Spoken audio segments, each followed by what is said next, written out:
yang digeruni dunia pada satu ketika dulu ialah Rom dan Parsi. Terutamanya Empayar Rom yang dipecahkan kepada dua wilayah besar dengan dua kaisar di timur dan di barat. Peninggalan tamadunnya masih ketara di Jordan dan Syria.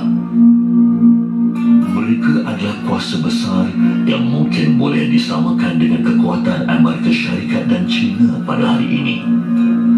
Namun, sehebat manapun, akhirnya Rom dan Parsi tunduk kepada khilafah Islam yang jauh lebih muda daripada mereka. هذا حد له حرم مثلا تعطيني يعني حدود yang antara sungai dan wall itu sekarang itu kayak tempat yang bukan punya siapa, No man's land. ya no man's land. Tapi ada yang bilang sebelum 2 tahun 3 tahun kita ngomong sama orang Suria, berarti itu tanah Suria.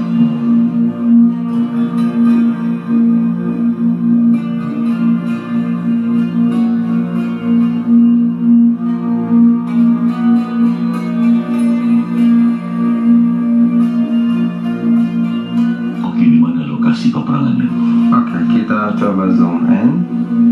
Ya, daratan ini namanya Khalid Hill.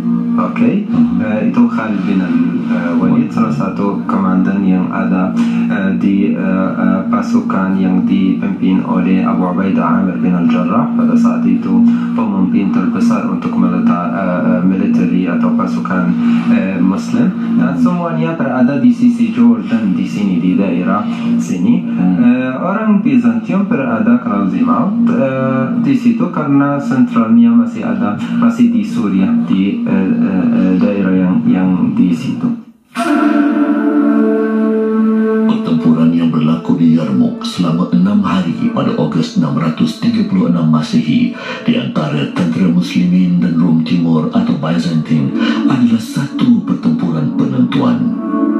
Ia membebaskan bumi Syam daripada penguasaan beratus tahun Byzantine ke atasnya.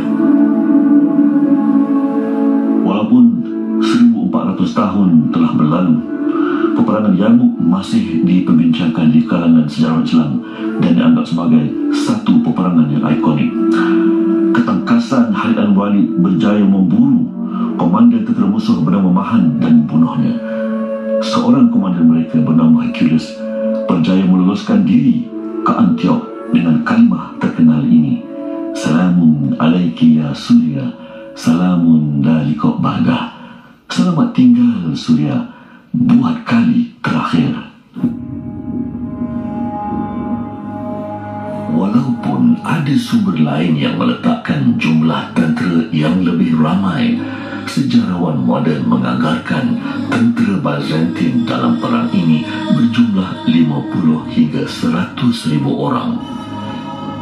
Ia ditentang tentera Muslimin yang jauh lebih sedikit, antara 7.500 hingga 25.000 orang sahaja.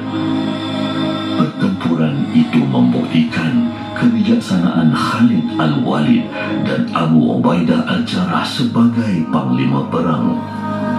Ia juga menunjukkan bahawa strategi yang baik boleh menumbangkan lawan yang jauh lebih besar dan hebat.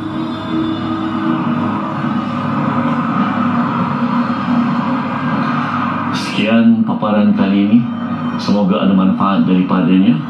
Sebelum berpisah, kita renungi pesanan atau kata-kata ini.